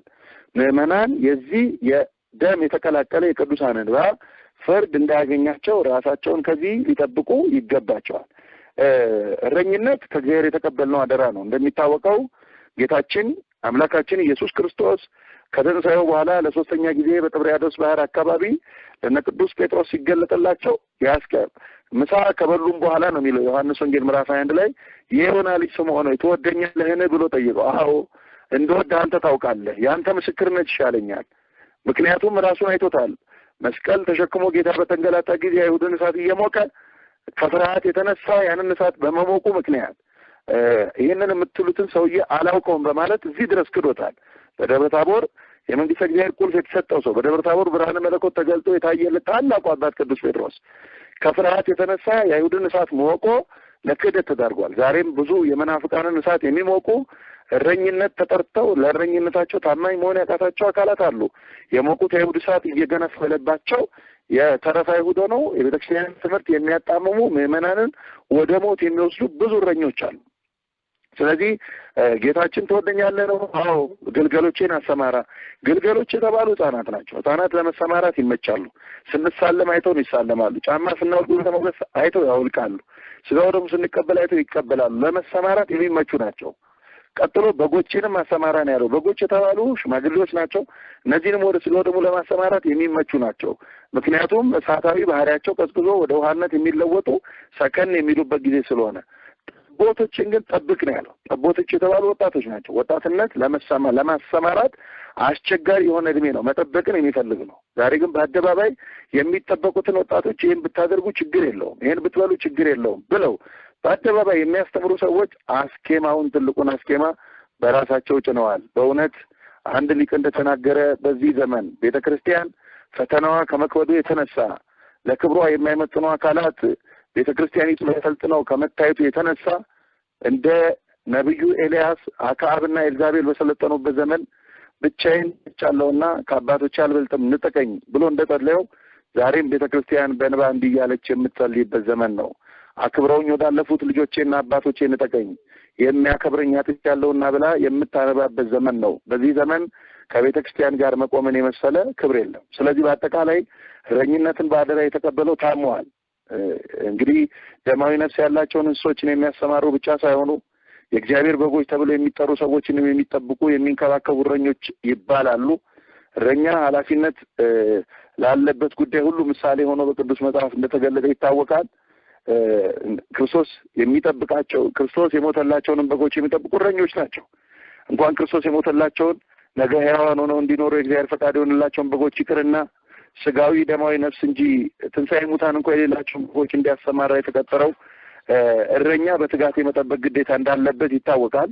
ምክንያቱም በንዝህላልነት ምክንያት በጎች በአውሬ ሲነጠቁ ለጠፉት በጎች የሚያስከፍለው ዋጋ ቀላል ስላልሆነ ማለት ነው። ታላቁ የመጽሐፍ ቅዱስ ሊቅ ካዛሪያስ የተባለ ሊቅ ምን ይላል? እግዚአብሔር በመንጋው ላይ ሰይሞናል ይላል። ምዕመናን ባለቤት ያላቸው በጎች ናቸው። ያውም ባለቤታቸው ፈጣሪ ዓለማት እግዚአብሔር ነው። የተገዙበት ዋጋ ምድራዊ ገንዘብ አይደለም፣ ወርቅም አልማዝም አይደለም። ከዚህ ሁሉ በሚልቀው በልጁ በመድኃኒታችን ክቡር ደም የተገዙ ናቸው። ዋጋቸውም ውድ ነው። ስለዚህ እግዚአብሔር ለእነዚህ ምዕመናን ያለው ፍቅር ወደር የሌለው በመሆኑ ለፍለጋ ሲመጣ በረት አስተኝቶታል፣ አሰድዶታል፣ አስገርፎታል። አሰቅሎታል። ስለዚህ ማደራ የሰጠንና የሾመን በእነዚህ የዋሃንና ምስኪን ልጆቹ ላይ ነው። ባለቤትነቱ ደግሞ የራሱ ነው። በጎቼን ጠብቅ ያለው ለስምዖን በጎቹ የጴጥሮስ ስላልሆኑ ነው። በጎቼን ጠብቅ ነው ያለው እንጂ በጎቼን ጠብቅ አላለውም። ስለዚህ ባለቤትነቱ የእርሱ ስለሆነ በዚህ የእረኝነት ስራ የቀጠረንም እርሱ በሚፈልገው ስፍራ እንድናሰማራለት ነው። እሱ በማይፈልገው ስፍራ እንድንነዳው እንዳልሆነ ይታወቃል። እግዚአብሔር እረኛዬ ነው ብለን ቅድም ያነሳ ነው ይሄ ነው። በለመለመ መስክ ይመራኛል፣ ነፍሴንም መለሳት ነው የሚለው። ነፍሳቸውን ከሲኦል ወደ ገነት ለመመለስ ከዓለም ሀሳብ ለመለየት የተሾሙ እንጂ በዓለም ላይ ምዕመናን እንዲፈነጥዙ በር የሚከፍቱ እነዚህ በእውነት በበሩ ያልገቡ ሌቦች ናቸው። ራሳቸውን ሊያጠሩ ይገባል። ስለዚህ ክርስቶስን ወክሎ እረኛ በዚህ ዓለም ላይ እንደተሾሙ መጠን የመንጋውን ድካሙን ሊደክምለት፣ ህመሙን ሊያክምለት፣ ችግሩን ሊካፈልለት ካልተገባ እርሱ እረኛ ተብሎ ሊጠራ የተገባው አይደለም። በዚህ ዘመን እንግዲህ እረኞቹ የታመሙበት መንገዶች ብዙ ናቸው። አንዱ እረኛው የታመመው በዘረኝነት ነው። ዛሬ ለምንፍቅናው መጋቢ ሆኖ በዓለም ላይ እያገለገለ ያለው ዘረኝነት ነው። የሳምራዊቱን ሴት እንስራ ተሸክመው ወገባቸውን በዚህ ያጎበጡ ከገሌ አጥንት የኔ ይወፍራል ብለው ከኔ ይልቅ ለቤተ ክርስቲያን የሚያስብ የለም በማለት በጎጠኝነት አስተሳሰብ ዓለም አቀፍ ስልጣን የሰጣቸውን የዓለም ብርሃን ናችሁ ተብለው የዓለምን የነፍስ ቁስል እንዲያክሙ በዓለም ላይ የተላኩ ብዙ ካህናት በዚህ ጠባብ አስተሳሰብ ተይዘው ስልጣናቸው ጠቦ ራሳቸውንም አውርደው የሚገኙበት ጊዜ ነው። ስለዚህ አንዱ በዘረኝነት መታመም ነው። እንግዲህ አንድ ሰው መቼም ሰው በመሆኑ ብቻ የሰው ዘር ይባላል እንጂ የተወለደበት ስፍራ ለትምክህት አይጠቅመውም። በቁመቱም ላይ አንድ ኢንች አይጨምርለትም። ባንክ ባስቀመጠው ገንዘብ ላይ አያበዛለትም። ስለዚህ በዘረኝነት በሽታ መለከፍ ምንም ትርፍ የሌለው ድካም ብቻም ሳይሆን በራሱ የድንቁርና መገለጫ ነው። ዓለም አንድ መንደር ትሆናለች እየተባለ በሚጮህበት በዚህ ዘመን አንድ ሰው በጠባብ አስተሳሰብ ቤተክርስቲያንን እመራለሁ ብሎ ካሰበ ዓለም አቀፋዊት ናት የሚለውን የቤተክርስቲያንን ሀሳብ የሚንድ ከባድ በሽታ ነው። ስለዚህ አንዱ ለምንፍቅናችን መጋቢ ሆኖ የሚገኘው በዚህ ምክንያት ነው። ስለዚህ ያለምንም የጠብ ምክንያት በዚህ በክህነት ዓለም ኖረው በዘር አንድ አይደለውም በሚል ተልካሻ ምክንያት እርስ በርሱ ይባላል፣ ይናከሳል፣ ደም ይቃባል፣ ይካሰሳል። በመታዘዝና በርህራሄ አልባነት አንዱ በሌላው ደም ላይ ከብሮ ለመታየት የኔ ዘር አይደለም ብሎ በሚያስቡ አካል መቃብር ላይ ያው ሆኖ መኖርን እንደተሻለ ማንነት መቁጠር ጀምሯል። ስለዚህ ምዕመናን በሐዋርያዊት በሆነች ቤተክርስቲያን ከብሮ ለመኖር ከፈለጉ ከዚህ ሀሳብ ምዕመናንን ብቻ ሳይሆኑ በየዋህነት በዚህ የተጠመዱ ሰዎች ከዚህ ሊለዩ ይገባል ነው። ሌላው የእረኝነቱ እረኛው ሌላው የታመሙ በሃይማኖት ነው። እንግዲህ ከእረኝነት ተግባር አንዱ መንጋውን ከአውሬ ከተኩላ መጠበቅ ነው። መልካሙ እረኛ ክርስቶስ መንጋውን ከሚያገኘው ክፉ አንበሳ ከዲያብሎስ እጅ በመስቀሉ ዘንግ ቅድም እንዳልነው ነጥቆ ለርስቱ ሲያበቃው ነው ያየነው። አምላክም በስጋ ተገልጦ የሞት ዋጋ ያስከፈለው የሰው ልጅ የተያዘው በነፍስ በሽታና ሞት በመሆኑ ነው። ስለዚህ ይህ እረኛ ዛሬ የተሾመው እረኛ እግዚአብሔርን ባለመስማትና ዲያብሎስን በማመን ምክንያት ከዚህ ዓለም የተለየው አዳምን መስሎ ከተጓዘ ደሙ ከባድ ነው። የህመሙ ሁሉ ከባዱ ደግሞ የውስጥ ደዌ ነው። መድኃኒቱን በቀላሉ ላይገኝ ይችላል። የሃይማኖት በሽታ መፍትሄው ቶሎ የማይገኝለት ክፉ ደዌ ነው። በዚህ ደዌ ሳይያዙ ዛሬም በዓለም ላይ እየተመለከትናቸው ያለነው በዚህ ክፉ ደዌ የተያዙ ሰዎች ናቸው። ስለ እነዚህ ሰዎች ታላቁ አባት ጀሮም ያስቀመጠው አንድ ቃል አለ። በተለይ የዚህ የትንቢተ ሕዝቅኤልን መጽሐፍ ሲተረጉም የነገረን ነገር ምንድን ነው? በጎቼን ከእረኛው እጅ እፈልጋለሁ ብሎ እግዚአብሔር የተናገረውን ቃል ሲያስቀምጥ ምንድን ነው የሚለን? እረኞቹ መልካሙን ውሃ መጠጣታቸው ደግ ነው። መልካም ውሃ እረኛ ለምን ይጠጣል ተብሎ አይታሰብም። እውነት ነው። ዛሬ ካህናት ምዕመናንን እስከጠበቁ ድረስ እስካገለገሉ ድረስ ቢበሉ ቢጠጡ ቢከብሩ ሃይማኖትን ከጠበቁ ስርዓታቸውን ከጠበቁ በዚህ እግዚአብሔርም የሚጣላቸው አይደለም። ስለዚህ እረኛው ንጹሕን ውሃ መጠጣቱ መልካም ነው። ነገር ግን እሱ ንጹሕን ውሃ ከጠጣ በኋላ ንጹሕን ውሃ ከተቀበለ በኋላ በጎቹ ንጹሕን እንዳይጠጡ በእግሩ ረግጦ ማደፍረሱ ግን የነውር ነው ብሎ ነው የሚነግረን። ዛሬ ከባዱ ነገር ይሄ ነው። አብዛኛው ንጹሕን ውሃ የጠጡ በምንፍቅና ተንኮላቸው የማደፍረስ ስራ ላይ የተሰማሩ ብዙ እረኞች ሳይሆኑ እረኞች መስለው የተቀላቀሉ ሰዎች አሉ። ስለዚህም ነው ነብይ እግዚአብሔር ኤርምያስ በትንቢተ ኤርምያስ ምዕራፍ 51 ቁጥር 51 ላይ እንዲህ ይላል፣ ስድብን ሰማን አፍረናል፣ ነውርም ከቦናል፣ ባዕዳን ሰዎች ወደ እግዚአብሔር ቤተ መቅደስ ገብተዋልና ይላል። እውነት ነው። ይሄ ትንቢት በዛሬው ዘመን ተፈጽሞ በተግባር እየተመለከትነው ያለንበት ሁኔታ ላይ ነው ያለነው።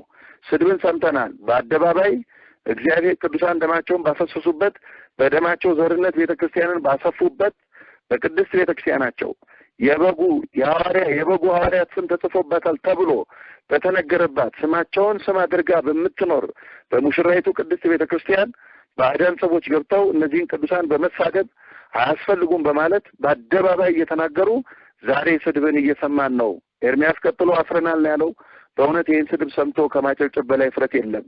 በተለይ በሀገር አሜሪካ በአደባባይ አንድ የመነኩሴ ቆብ በላያቸው ላይ የጫኑ መስቀል በእጃቸው የጠበጡ ነገር ግን በአደባባይ ለድንግል ማርያም ምስጋናና ዝማሬ አይገባም ብለው ሲናገሩ በቤተ መቅደስ አጨብጭቦ ከመቀበል በላይ ከዚህ በላይ ፍረት የለም። በእውነት የሚያሳፍር ነገር ዛሬ እየሰማን ያለንበት ሁኔታ ነው። ባዕዳን ሰዎችም ወደ እግዚአብሔር ቤተ መቅደስ ገብተዋል ነው የሚለን። ወደ እግዚአብሔር ቤተ መቅደስ እውነት ነው። እግዚአብሔር ቤተ መቅደስ እነዚህ ባዕዳን ወደ መቅደሱ የገቡት አካል ለመሆን አይደለም። ቤተክርስቲያን በሯ ክፍት ሆኖ የሚውለው በአጠቃላይ እንደሚታወቀው መዳን የሚፈልጉ ሁሉ ገብተው ይዳን ስትል ነው። ቤተክርስቲያን የቅጥሯ በር ተዘግቶ አይታወቅም። ነገር ግን ራሳቸውን ሰውረው ገብተው በአደባባይ ተሰውረው ገብተው በመስኮት ገብተው በሩን ትተው የማይመጥናቸውን ክህነት የማይመጥናቸውን ጵጵስና ተቀብለው ቤተክርስቲያኒቱን ለማፍረስ የሚንቀሳቀሱ እነዚህ ባዕዳን ለመቅደሱ ባዕዳን የሆኑ የማያምኑበትን መስቀል የጨበጡ የማያምኑበትን ጽና ይዘው የሚያጥኑ መንበሩን የማያምኑበትን ቤተ መቅደስ የውሸት እንደ ይሁዳ እየሳሙ የሚያፈርሱ የውሸት እየሰገዱ ምዕመናን የሚያታልሉ ባዕዳን ለመቅደሱ ባዕዳን ቤተሰብነት የማይሰማቸው መቅደሱ ሲፈርስ ምንም ቅናተ ቤተክርስቲያን የማይኖራቸው ክርስቶስ ያስተማረን በቤተ መቅደሱ ይቀልዱ የነበሩትን በጅራፍ ገምዶ ጅራፍ አበጅቶ ገርፎ በማውጣት ቤቴ የቤተ ጸሎት ትሰማይ ቤቴ የጸሎት ቤት ይባላል እናንተ ወንበዴዎች ዋሻ አደረጋችሁት በማለት በበሩ ያልገቡትን ወንበዴዎች በጅራፉ አውጥቷል። እስመ ቅናተ የተከበላኒ የቤት ቅናት በልታኛለች ተብሎ በእውነት ካህናት በዚህ ቅናተ ቤተክርስቲያን የማይሄዱ ከሆነ ለቤተክርስቲያኒቱ መጥፋት የማይቀኑ ከሆነ ለተቀበሉት መስቀል የማይታመኑ ከሆነ አብዛኞቹ ያልታመኑት እነዚህ በበሩ የማይገቡ ሌቦች ናቸው። ይሄን የሚለው መጽሐፍ ቅዱስ ነው። በበሩ የማይገባ በመስኮት የሚገባ ሌባ አለ። ክርስቶስ በስሜ ይመጣሉ ካለ ዛሬ ክርስቶስን መስለው መምጣት ከቻለ ካህን መስሎ መምጣት ሰይጣን አያቅተውም። መነኩሴ መስሎ መምጣት አያቅተውም። ዘማሪ መስሎ መምጣት አያቅተውም። ባህታዊ መስሎ መምጣት አያቅተውም። ጳጳስም መስሎ መምጣት አያውቅተውም። መልአክ መስሎ የሚመጣ ሰይጣን ክርስቶስ ነኝ ብሎ የሚመጣ ሰይጣን ጳጳስ ነኝ ብሎ ይመጣል። ይሄ በወንጌል ተጽፏል። ዛሬም መንገድ ጠራጊዎችን ነገ ለሐሳዊ መሲህ እኔ ክርስቶስ ነኝ ብሎ ለሚመጣው ሐሳዊ መሲህ መንገድ ሊጠርጉለት የማይገባቸውን አስኬማ በራሳቸው ላይ ጭነው የማይገባቸውን መስቀል ጨብጠው የማይገባቸውን ክብር ይዘው ቤተክርስቲያኒቱን በማጥፋት ባዕዳን ሰዎች ወደ እግዚአብሔር ቤተ መቅደስ ገብተዋል። እነዚህ ባዕዳን ሰዎች ምዕመናን በልብ ዓይናቸው አስተውለው በጸሎት ለይተው ከእግዚአብሔር ክብር እንዳይለዩ ራሳቸውን ሊጠብቁ ይገባል። ማንኛውም ሰው በየትኛውም ዓለም የየትኛውም ፖለቲካ ፓርቲ ደጋፊ መሆን ይችላል። የየትኛውም የዘር አባል ሊሆን ይችላል። ይሄ ከእግዚአብሔር ጋር ከሃይማኖት ጋር የሚያገናኝ የለም። ሃይማኖት ግን ለድርድር የሚቀርብ አይደለም። ፖለቲካ ዛሬ የምናስበው ነገር ሊለወጥ ይችላል። ምክንያቱም መሪዎቹ ሰዎች ናቸው። ሰው በአደራው በተናገረው ቃል ላይገኝ ይችላል። ቃሉ ሊታጠፍ ይችላል። እንዳሰብነው ላናገኘው እንችላለን። ብዙ ያጨበጨብንላቸውን እንዳወረድን ይታወቃል። በብዙ ስፍራ ብዙ አንተ ያልናቸውን ሰዎች በማይገኙበት በተናገሩበት ሳይገኙ ቀርተው አውርደናቸዋል። ይሄ ሰው ጠባይ ነው። ስለዚህ ዛሬ ያመናቸው የፖለቲካ ሰዎች ነገ በጠበቅንበት ላይገኙ ይችሉ ይሆናል። ይሄ መብትም ነው። መደገፍም መንቀፍም ይሄ መብት ነው፣ የራስ ጉዳይ ነው። ሃይማኖት ግን የሚለወጥ አይደለም። ሃይማኖት በሰው ልክ አይሰፋም። ሃይማኖት በፖለቲካ ልክ አይሰፋም። ሃይማኖት በምናደንቀው ሰባኪም ሆነ መነኩሴ ልክ አይሰፋም። ሃይማኖታችንን የሰጠን እግዚአብሔር ነው። እሱን የመሰረተልን መስቀል ላይ ነው። መስቀል ላይ ከማይገቡ የወለዳትን ቤተክርስቲያን እኛ ለዚህ ታምነን ለቤተክርስቲያኒቱ ለቀኑናው ታምነን አባቶች የሰሩን ድንበር አታፍርስ ተብሎ ተጽፏል። ድንበሩ ክህነቱ ነው። ይሄ በክህነቱ በኩል ዛሬም ትውፊተ ቤተክርስቲያንን እያፈረሱ ስርዓተ አበውን እያፈረሱ ያሉ አሉ። ይሄን አታፍርስ በሚለው የመጽሐፍ ቃል ያልተለወጠ ቃል በዘመናት ብዛት በፖለቲካ መለወጥ፣ በመንግስታት መለወጥ፣ በሰዎች መለወጥ፣ በሀገር መለወጥ፣ በቴክኖሎጂ አብዮት፣ በእውቀት አብዮት ያልተለወጠውን እውነተኛውን የእግዚአብሔርን ቃል ክርስቶስ ከመገለጡ አስቀድሞ በዘመነ ብሉይ የተነገረውን የአባቶችን ድንበር አታፍርስ የሚለውን እውነተኛ እግዚአብሔር ቃል ታምነን ቤተክርስቲያናችንን ልንጠብቅ ይገባል እንጂ በደቦ በበሩ ካልገቡት ሌቦች ጋራ ተባብረን ቤተክርስቲያኒቱን ልናፈርስ እንደማይገባ በዓለም ሁሉ ያላችሁ በተለያዩ ስፍራዎች ያላችሁ የኢትዮጵያ ኦርቶዶክስ ተዋሕዶ ቤተክርስቲያን እናቴ ናት ብላችሁ የምታስቡ የቤተክርስቲያን አካላት ዛሬ ቆም ብለን አስበን የማይገባንን ልንቃወም የሚገባንን ልንቀበል ይገባል። የመጨረሻው መልእክቴ ታላቁ አባት ቅዱስ ዮሐንስ መጥምቅ እንደሚታወቀው ክርስቶስ ከመወለዱ አስቀድሞ ከብስራቱ አስቀድሞ 6 ወር በፊት በብስራተ መልአክ የተወለደ ታላቅ ነብይ ነው። በማኅፀነ ኤልሳቤጥም እያለ ድንግል ማርያም የገብርኤልን ብስራት እንደሰማች ልትጠይቃት ኤልሳቤጥን በሄደች ጊዜ የሰላምታሽን ድምፅ በሰማው ጊዜ ጽንሱ በማኅፀኔ በደስታ ዘለለ ተብሎ የተነገረለት በኤልሳቤጥ ማኅፀን ሆኖ በድንግል ማኅፀን ያለውን አካላዊ ቃል ለመለየት ያልተቸገረ ጠባቡ ማኅፀን መጋረጃ ያልሆነበት ታላቅ ሰው ነው መጥምቀ መለኮት። ከተወለደም በኋላ በበረሃ ያደገ የ6 ወር መንገድ ጠራጊ አገልግሎት ነው። ከእኔ በኋላ የሚመጣው በእሳትና በመንፈስ ቅዱስ ያጠምቃቸዋል። የጫማውን ጠፍር ልፈታው የማይገባኝ ከእኔ በኋላ የሚመጣው እሱ ነው፣ እርሱ ከእኔ በፊት ነበር እያለ እየመሰከረለት ከክርስቶስ ጋር በአካለ ሥጋ አንድም ቀን ተገናኝቶ ሳያውቅ ይህን ምስክርነት እየሰጠ ድንገት ጌታ ሲመጣ ነዋ በግዑ ለእግዚአብሔር ይኸው የእግዚአብሔር በግ ያልኳቸው ይሆንና ብሎ የመሰከረለት ነው ቅዱስ ዮሐንስ መጥምቅ። በደንብ ያውቀዋል። ነገር ግን በሄሮድስ ምክንያት እስር ቤት ተጥሎ ሳለ ከደቀ መዛሙርቱ 2 ላከ ነው የሚለን ቅዱስ ማቴዎስ። ወደ ክርስቶስ 2 ልኮ ምንድን ነው ያለው? ይመጣል የተባለው አንተ ነው ወይስ ሌላ እንጠብቅ ብሎ ነው የጠየቀው። ክርስቶስን ሳያውቁ ቀርቶ አይደለም፣ በደንብ ያውቀዋል። ደቀ መዛሙርቱን ግን ምን እያላቸው ነው? የራሱን ደቀ መዛሙርት ተአምር የፈጸመውን ሁሉ አደባባይ የተገለጠውን ሁሉ ሳታውቁ ሳትረዱ አትቀበሉ፣ ጠይቁ። ክርስቶስም ይሄንን ጥያቄ በጠየቁት ጊዜ ምን አይነት ደፋር ቢሆን ነው ለምንድን ነው የጠየቀኝ አላለም። ምንድን ነው ያለው? ሂዱና ለዮሐንስ ንገሩት፣ ያያችሁትን ንገሩት፣ ዕውሮች ያሉ ጎባጦች ይቀናሉ፣ ሙታን ይነሳሉ። ይሄ ምልክት ነው። ይሄንን ምልክት የሚፈጽም ማንም የለም። ሙት የሚያንሳት የሚችል ሐሳቢ አይኖርም። ስለዚህ ይሄንን ተመልከት፣ ይሄንን በደንብ ያያችሁትን ንገሩት ነው ያለው። ስለዚህ ዛሬም እኛ ክርስቶስ ከተጠየቀ እኛ ዛሬ ጳጳስ ነኝ ብሎ የሚመጣው ካህን ነኝ ብሎ የሚመጣውን ሰባኪ ነኝ ብሎ የሚመጣውን ማን ነህ፣ የት ነህ፣ ልብህ ምን ያስባል ብሎ መጠየቅና መፈተን ከአንድ ክርስቲያን የሚጠበቅ ነው። ይህ ብቻ አይደለም። ከሙሴ እስራኤልን ተረክቦ ይመራ የነበረ ታላቁ አባት ኢያሱ በደንብ ከሙሴ ያልተለየ ነው። በድንኳኑ ይኖር የነበረ ነው። መጽሐፍ ቅዱስ እንደሚነግረን አንድም ቀን ተለይቶ አያውቅም። ሙሴ ያደርግ የነበረውን በደንብ ያየ ነው። ለሙሴ መልአክ ሲገለጥለት አብሮ የነበረ ነው። ተአምራት ሲፈጸሙለት አብሮ የነበረ ነው። ነገር ግን በዚህ በመጽሐፈ ኢያሱ ምዕራፍ 5 ቁጥር 13 ላይ በአንድ ምድረ በዳ መልአኩ ሚካኤል በተገለጠለት ጊዜ ከመስገዱ በፊት ምንድን ነው ያለው? ከኛ ወገን ነህ ወይስ ከጠላቶቻችን? ይህንን ጥያቄ ዛሬም በዓለም ሁሉ ያሉ የኢትዮጵያ ቤተክርስቲያን ምዕመናን ከመቀበላቸው በፊት ሊጠይቁ ይገባል። መጠየቅ ወንጀል አይደለም። መጠየቅ መክሰስ አይደለም። መጠየቅ ማሳደድ አይደለም። ማሳደድና መጠየቅን መለየት ይገባል። መልአኩም ለምን ጠየቀኝ አላለውም። ምክንያቱም ሰይጣን የብርሃን መልአክ መስሎ ሊመጣ ይችላልና መጠየቁ የአስተዋይነት ምልክት ነው። ስለዚህ መልአኩ የመለሰለት ምንድነው? ከእናንተም ወገን አይደለሁም፣ ከጠላቶቻችሁም ወገን አይደለሁም። እኔ አሁን የእግዚአብሔር ሰራዊት አለቃ ሆኜ መጥቻለሁ። ይሄንን መልስ ባገኘ ጊዜ ነው ኢያሱ ወደ ምድር ተደፍቶ የሰገደለት። ዛሬም ለምንሳለመው መስቀል ልንጠይቅ ይገባል። ከየትኛው ወገን እንደሆነ ለምንቀበለው ክህነት ጳጳስን ብለው ለመጡት በሐሰት ለሚመጡት ለምንቀበለው ክህነት ነገ ክህነታችን ዋጋ አልባ እንዲሆን እግዚአብሔር የሚፈርድበት እንዳይሆን አስቀድመን ልንጠይቅ ይገባል። ምክንያቱም ከበሩ የማይገቡ በመስኮት የሚመጡ መስለው የሚመጡ ሌቦች እንዳሉ አምላካችን ኢየሱስ ክርስቶስ ስለነገረን ዛሬም እየተመለከትን ያለነው በአደባባይ ይሄንን ነው። ብዙ መናፍቃን ትላንትና ይሄን የተመለከቱ ነው። በመሰረቱ ሲጀመር በመንግስት ለውጥ እንደሚታወቀው የደርግ ፕሬዝዳንት የነበረው መንግስቱ ኃይለማርያም ተሰዷል። ስለተሰደደ ግን በተሰደደበት ሀገር ካቢኔ አልመሰረተም፣ ፓርቲ አላቋቋመም፣ መንግስት አልመሰረተም። የተሰደደው እሱ ነው። ምክንያቱም ሀገር አትሰደድም። ልክ እንደዚህ ሁሉ ማንም ሰው ጳጳስም ይሁን መነኩሴም ይሁን በምንም ጉዳይ ሊሰደድ ይችላል፣ ምንም ገጥሞት። ነገር ግን እሱ ስለተሰደደ መንበር አይሰደድም።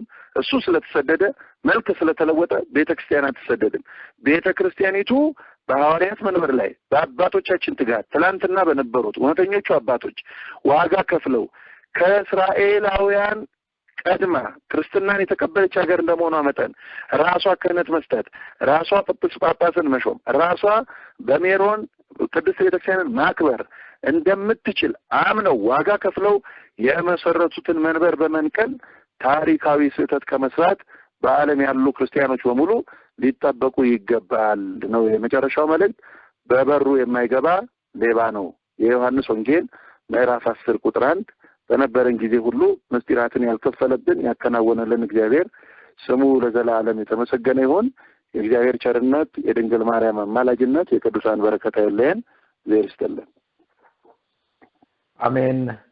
በእውነት በበሩ የማይገባ ሌባ ነው ወንበዴም ነው በሚል ኃይለ ቃል ይህንን የመሰለ ሰፋ ያለ ትምህርት ላስተማሩን ለወንድማችን ለመምህር ተስፋዬ ሙሲሳ ቃለ ሕይወትን ያሰማልን። እግዚአብሔር አምላክ በጤና በእድሜ ይጠብቅልን። አገልግሎታቸውን የአባቶቻችንን የሊቃውንቱን አገልግሎት የባረከ ያጸና ለእሳቸውም የአገልግሎት ዘመናቸውን ረጅም ያድርግልን። እኛም በሰማነው ፍሬ እንድናፈራበት በጎ ምግባር እንድንሰራበት ቅዱስ ፈቃድ ይሁንልን። እንግዲህ አሁን አንድ መዝሙር ዘምርና ወደሚቀጥሉት መርሃ ግብሮች እናልፋለን።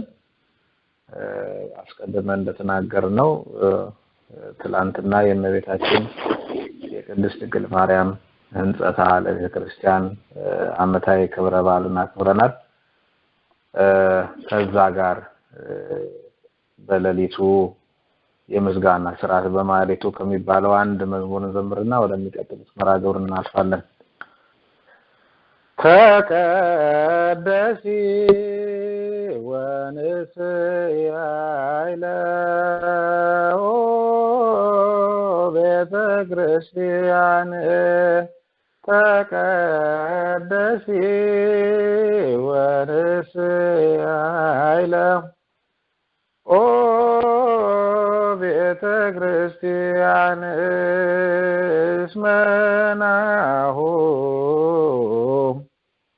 ንጉሥኪ በጣ ዘያበር ለኪ ቤተ ክርስቲያን እስመናሁ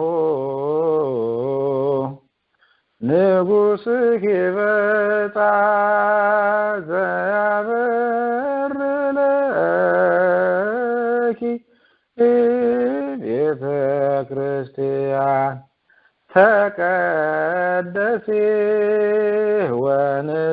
ወንስያይለ ቤተ ክርስቲያን ተቀደሲ ወንስያይለ ቤተ ክርስቲያን እስመናሁ ንጉሥኪ በጣ ዘያበር ለኪ እግዚአብሔር እስመናሁ ንጉሥኪ በጣ ዘያበር ለኪ እግዚአብሔር ተቀደሲ ወንስያይለ ቤተ ክርስቲያን ተቀደሲ ወንስያይለ ቤተ ቤተ ክርስቲያን እስመናሁ ንጉሥኪ በጻ ዘያበር ለኪ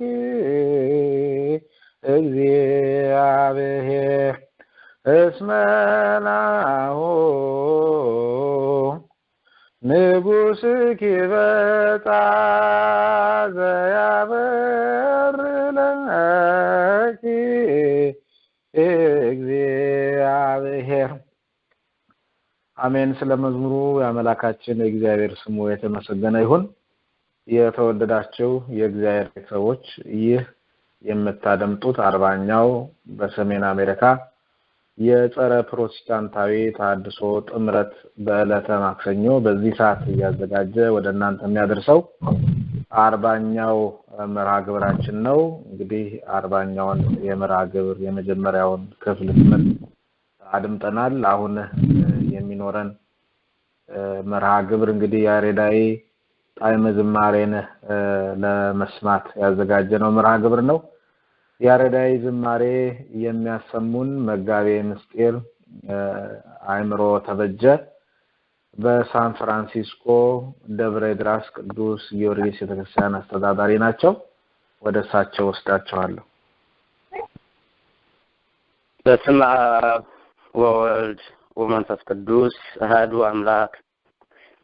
በመላው ዓለም ሆናችሁ ይህን ቅዱስ ጉባኤ የምትከታተሉ የክርስቶስ ቤተሰቦች ሁላችሁም በወደደን ባከበረን ብሎም በመፍራት ባፈቀረን በልዑል አምላካችን ቅዱስ ስም እንደምን አላችሁ? አሜን። አምላካችን ይችን ሰዓትና ይችን ዕለት ይችን ደቂቃ ሰጥቶ ሕይወት የሆነውን ቃል እንድንሰማ የፈቀደልን የአባቶቻችን አምላክ እግዚአብሔር የተመሰገነ ይሁን። የማቀርበው ከእናታችን ከድንግል ማርያም የሰኔ ማርያም በዓል ከሚከበረው ወይም ከሚባለው አሁን ወንድማችን ፕሮግራም መሪው በሸብሻቦ መልክ ያቀረቡትን በዜማ እልና እስመ ለዓለሙን በወረብ አሰማለሁ። ሃሌሉያ ተቀደሲ ወንስያለ ኦ ቤተ እግዚአብሔር እስመናሁ ንጉሥኪ በጻ ዘያበር ለኪ በኃይሉ ለዛቲ ቤት ሳረራ አብ ቀዲሙ ለዛቲ ቤት ሃነጻ ወልድ ለዛቲ ቤት ወፈጸመ መንፈስ ቅዱስ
ተነሳ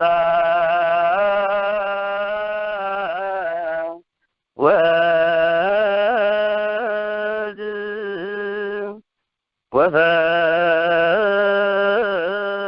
ወፈጽማ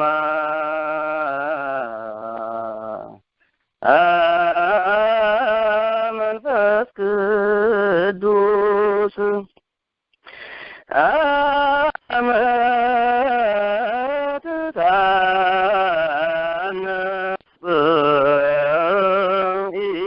ኢየሩሳሌም በእንቆ ሰንፌ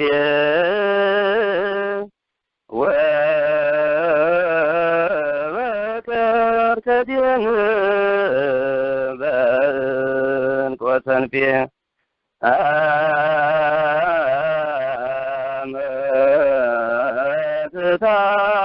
አመትታነጽ ኢየሩሳሌም በእንቆ ሰንፌ ወበከር ከዲን በእንቆ ሰንፌ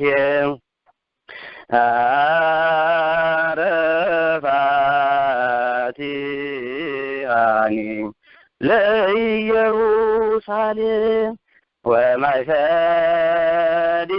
ወማይፈዲአኒ በወርቅ ንጹህ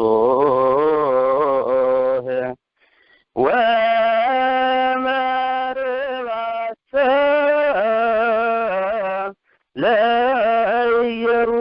ለኢየሩሳሌም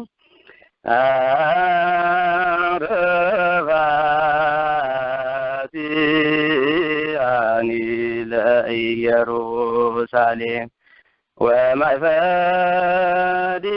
ወማይፈዲአኒ በወርቅ ንጹህ ወመርባሰ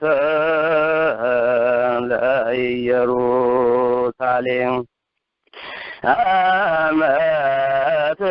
አመትታነጽ ኢየሩሳሌም በእንቆ ሰንፌ ወበቀር ከዲን በእንቆ ሰንፌረ